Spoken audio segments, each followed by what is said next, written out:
Assalamualaikum sahabat pelajar. Hari ini kita akan mempelajari mata pelajaran Bahasa Indonesia kelas 11 tingkat SMA dan SMK yang akan dipandu oleh Diana Safitri SPD. Langsung saja, yang akan dipelajari pada video kali ini adalah tentang drama atau unsur yang ada di dalam drama. KD 3.18 mengidentifikasi alur cerita, babak demi babak, dan konflik dalam drama yang dibaca. Dan KD 4.18 mempertunjukkan salah satu tokoh dalam drama yang dibaca atau ditonton secara lisan. Nah, dengan mempelajari video ini, kalian nantinya akan memahami dari 2 KD yang akan kita pelajari. Dan diupayakan setelah menonton video ini, kalian bisa memahami dan menguasai tentang unsur-unsur penting yang ada di dalam drama. Nah, pada slide ini kita dapat melihat bahwa ada 9 istilah penting yang berhubungan dengan drama. Yang pertama itu adalah naskah. Apa itu naskah? Naskah adalah teks atau sumber cerita yang akan dilakonkan atau dimainkan. Yang kedua adalah tokoh. Tokoh adalah pemain dalam cerita tersebut. Yang ketiga, pentas. Pentas adalah latar atau bisa juga disebut panggung, tempat pertunjukan yang akan dilangsungkan. Yang keempat, kostum. Nah, kostum ini sangat penting karena dengan adanya kostum ini akan sangat mendukung karakter tokoh yang akan kita perankan. Yang kelima disebut dengan dialog. Apa itu dialog? Dialog adalah percakapan antar tokoh yang ada di dalam drama tersebut. Oke, next kita yang berikutnya, yang keenam. Yang keenam adalah adegan atau bagian cerita yang ada di dalam satu babak. Nah, perlu kalian pahami, biasanya drama ini terdiri dari beberapa babak ya. Nah, di dalam satu babak itu biasanya ada banyak adegan di dalamnya. Nah, berikutnya yaitu babak. Nah, babak ini sering juga kalau dalam sinetron biasanya disebut dengan episode ya. Ada episode sampai berapa gitu. Nah, berikutnya yaitu acting. Nah, acting ini adalah laku dari tokoh. Jadi apapun yang diperbuat aktornya atau tokohnya di dalam drama itu disebut dengan acting. Nah, yang terakhir atau yang kesembilan adalah mimik atau perubahan raut wajah dalam acting yang dipertunjukkan. Oke, next berikutnya ini kita membahas tentang kata ya. Nah, bisa kita lihat bersama di sini. Kalau diibaratkan sebuah gunung, kita bisa lihat ya, itu dari pertama orientasi. Orientasi itu kita belum mendaki ibaratnya. Nah, jadi masih berada di bawah begitu. Nah, setelah itu kita berada di komplikasi. Nah, komplikasi ini kita sudah mulai naik atau mulai menanjak ya. Nah, disinilah itu mulai terbentuk konflik-konflik. Nah, di dalam konflik itu adalah yang namanya intrik, ada komplikasi, ada klimaks, dan anti klimaks ya. Nah, berikutnya di saat penyelesaian atau konflik dalam cerita itu mulai turun, itu namanya reorientasi.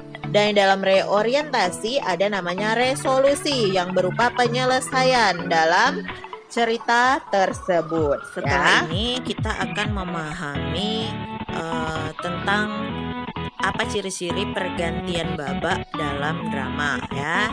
Bisa kita lihat bahwa kalau babak itu biasanya digunakan pada drama, teater atau sandiwara. Sedangkan Kalau dalam sinetron seperti yang ada di televisi itu namanya episode. Nah, jadi ciri-ciri pergantian babak ini kalau dalam drama itu bisa ditandai dengan yang pertama dengan pergantian layar. Nah, bisa saja misalnya entah layarnya ditutup gitu. Lalu yang berikutnya itu pemindahan latar panggung. Nah, jadi saat pergantian babak itu settingnya atau propertinya itu juga diganti gitu ya.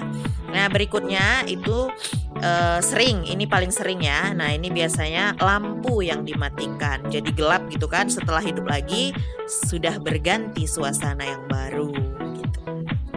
Oke, masih semangat semuanya? Oke, kita masih ada materi nih ya. Ini materi berikutnya tentang konflik. Oke, kita lihat bersama ya, kita baca bersama apa itu konflik. Konflik adalah pertikaian atau pertentangan antara dua tokoh atau lebih. Konflik merupakan unsur inti dalam cerita. Nah, kenapa konflik ini disebut unsur inti cerita?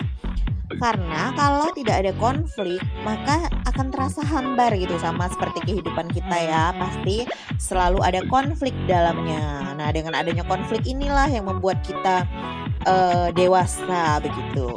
Oke, kita lihat sendiri ya. Di sini kalian bisa baca bersama. Ada 3 macam konflik ya. Yang pertama itu konflik pelaku dengan alam lingkungan. Loh, ini bagaimana? Konflik pelaku dengan alam lingkungan. Oke, di sini Ibu contohkan saja. Misalnya begini, si pelaku ini berkonflik dengan alam atau lingkungannya. Entah itu misalnya dia tidak terima dengan keadaan lingkungannya, misalnya dia marah gitu dengan keadaan lingkungannya.